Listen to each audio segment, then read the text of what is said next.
Hi, I just wanted to tell you also, this is Victoria, of course. Anyway, I wanted to tell you about this movie that I saw today with Julia Roberts called Eat, Pray, Love. It was very interesting to watch because I noticed that she went through all these emotions and everything, and of course she titles the book Eat and then Pray and then Love. So notice how in the order that it's in. Let me explain. Okay, while watching this movie, I realized that she goes to Italy. First, she has a nervous breakdown and she doesn't want to be married anymore. Probably due to her processed food diet. I'm just saying. And then she goes to Italy. And she eats. And she eats and she eats and she eats. And until she's like totally full of herself. And she drinks wine, and she's completely numb and happy, you know? She's happy. What does wine do? It makes you numb. What does eating do? Pasta, all that stuff. In Italy, come on. It makes you numb. You don't care until you're like 10 pounds heavier. Okay. Then we move on to India. And suddenly, there's not as much food there. And she doesn't seem to be eating the same foods as Italy, and she's not having the wine.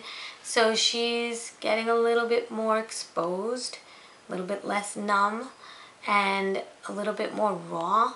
Her emotions are really down and depressed. I mean, she was in India, so, you know, from Italy. It's a big transition right there, but you could see that she's not as happy, like something's wrong. Maybe she was unhappy in Italy, but kept putting things on, like the wine and the food, to numb everything.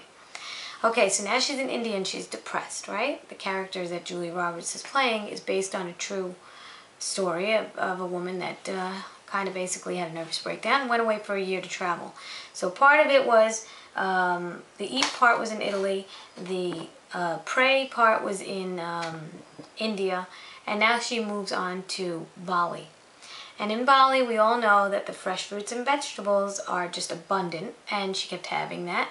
And now she's gone through a detox in India, getting me, catching this, and now she goes to Bali and she's ready to love, right?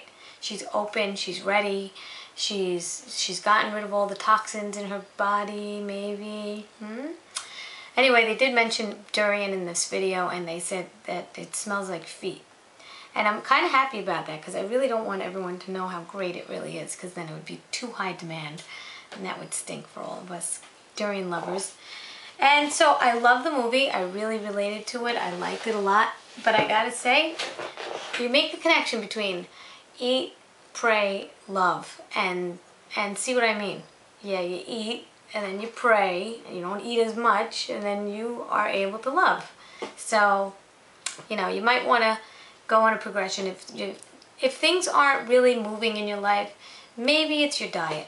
Maybe, you know, if you get rid of all the toxins, all the bad emotions that are stuck in the fat cells, that are stuck inside of you, maybe if you release that, you'll, I don't know, you'll draw in more good luck. You'll draw in more energy for yourself, and other people notice it, and then you'll be ready to go to the next level of whatever it is you want to do. Self-love, love somebody else, you'll be open for it, because you can't really be in a bad mood on a fruitarian diet. It's really almost non-existent. You could be angry, you could have anger issues and still need to detox those. It'll probably take about 6 years to change over those cells, but you could definitely get much better moods and less mood swings by doing this raw food diet. And if that's the only thing you need to do, I say get on, you know, get on board. Get on with raw food and see what happens with you. You'll see your nature, your good nature will come through. You won't be as angry, you won't be as moody, and maybe you'll be open to love yourself. And that's really important. If you love yourself, that's the greatest gift you can give yourself. And I don't care if it sounds corny, but it really is the greatest gift. Because if you depend on anything else, it's just not going to work. And yeah, I think everything ties into the love part. Anyway, just an impromptu video. I just wanted to let you know what I thought of that movie, and in terms of the raw food diet. There is a connection, believe it or not, in my mind. Anyway, tell me what you think. Take care.